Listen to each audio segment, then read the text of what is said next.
आज आम पढ़ा राजू एंड रस्टियर SGP3। तो finally Raju came with a small old basket full of cockroaches. He knew well that what rascals are to men, cockroaches are to hens. He also knew well that King had been pampered a lot by his mother, father, and grandfather. So he did not call him at all. He just showed him the basket and opened it. King, from the top of the tree, saw some cockroaches crawling out of the basket. He could not wait any longer. He flew down the mango tree in no time and sat near Raju as he tried to swallow some from the basket. Raju catch him easily and the rooster had little time to say cock-a-doodle-doo.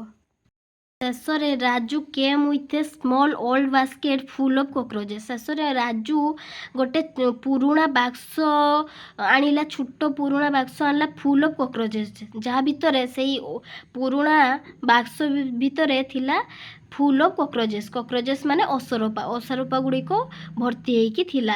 Hi new well that, ସେ ଭଲ ଭାବରେ ଜାଣିଥିଲା ଯେ what rasgulla are to men, cockroaches are to hen. ତ ରାଜୁ ଭଲ ଭାବରେ ଜାଣେ ଯେମିତି ମଣିଷ ପାଇଁ ରସଗୋଲା ଯେମିତି ହେନ୍ସ ମାନେ କୁକୁଡ଼ାମାନଙ୍କ ପାଇଁ କକ୍ରୋଚଟା ସେମିତି ତାଙ୍କ ପାଇଁ କକ୍ରୋଚ୍ ହେଲା ରସଗୋଲା।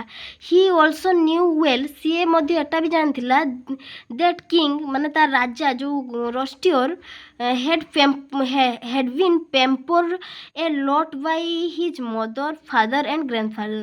ମାନେ ସେ ତା ମା ବାପା ଏବଂ ତା ଜେଜେବାପା ତାକୁ ବହୁତ ପେମ୍ପର ମାନେ ନେହୁରା କରିଥିଲେ ତଳକୁ ଆସିବା ପାଇଁ। So he did not call him at all, ତେଣୁ ରାଜୁ ଆଉ ଡାକିଲା ନାହିଁ। ହି ଜଷ୍ଟ ସୋ, ସେ କେବଳ ଦେଖେଇଲା, ସୋ ହିମ୍ ସେ ରଷ୍ଟିୟରକୁ ଦେଖେଇଲା ଦି ବାସ୍କେଟ୍ ଏଣ୍ଡ ଓପନ୍ ଇଟ୍, ସେ ତାକୁ ଦେଖେଇକି ସେ ବାସ୍କେଟ୍ ଯେ ଓଲ୍ଡ ବାସ୍କେଟ୍ ଯେ ଆଣିଥିଲା ସେଟା ଖୋଲିଲା। King from the top of the tree saw some cockroaches crawling off the basket. ତ ଇଏ ଯେତେବେଳେ ଓପନ୍ କଲା ବାସ୍କେଟ୍ଟି, ସେଇ ବକ୍ସଟି ଓପନ୍ କଲା ପରେ ସେ ରଷ୍ଟିୟରଟି ଗଛ ଉପରୁ ଦେଖିଲା ଯେ ତା ଭିତରୁ କିଛି ଅସରପା ମାନେ କ୍ରାଉଲିଂ ହେଇକି ମାନେ ଗୁରୁଣ୍ଡି ବାହାରୁଛନ୍ତି। He could not wait any longer, ସିଏ ଆଉ ଜମା ଅପେକ୍ଷା କରିପାରିଲା ନାହିଁ, ବେଶୀ ସମୟ ଧରି ଆଉ ଅପେକ୍ଷା କରିପାରିଲା ନାହିଁ। ହି ଫ୍ଲିଉ ଡାଉନ୍, ସେ ଗଛର ତଳକୁ ଓହ୍ଲେଇ ଆସିଲା। ଦ ମ୍ୟାଙ୍ଗୋ ଟ୍ରି ମାନେ ଆମ୍ବ ଗଛର ତଳକୁ ଓହ୍ଲେଇ ଆସିଲା। In no time and sat near Raju as he, ତାପରେ ସେ ଗଛ ତଳକୁ ଓହ୍ଲେଇ ଆସି ରାଜୁ ପାଖରେ ବସିଗଲା। Try to swallow some from the basket, ତ ବାସ୍କେଟ୍ରୁ ଅସରପା ମାନେ ବାହାରୁଥିଲେ। ସୋ ରାଜୁ ପାଖରେ ଆସି ବସିଗଲା। ସେ ଚେଷ୍ଟା କଲା ଫାଷ୍ଟ ସ୍ୱାଲୋ ମାନେ ଗିଳିବା, ମାନେ ଗଳାର ଭିତରକୁ ଯେଟା ଘିଟିବା, ଯେଟାକି ଗିଳିବା, ସେଇଟାକି ସ୍ୱାଲୋ କୁହାଯାଏ। ତ he try to swallow some from the basket ଯେ ଅସରପା ବାହାରୁଥିଲା ସେଟା ଖାଇବା ପାଇଁ ଚେଷ୍ଟା କଲା। Raju catch him easily, Raju ତାକୁ ଧରି ନେଲା ସହଜରେ, ବହୁତ ସହଜରେ ତାକୁ ଧରି ନେଲା। And the rooster had little time to say, ଏବଂ ସେ ଯେ ଗଞ୍ଜା କୁକୁଡ଼ାଟି ଅଳ୍ପ ସମୟ ପାଇଁ କହିଲା ଯେ କୋ-କୋ-ଡୋଡଲ୍-ଡୋ, ମାନେ କୁକୁଡ଼ାର ସ୍ୱର ଯେଟାକି ସେଟା କହିଲା।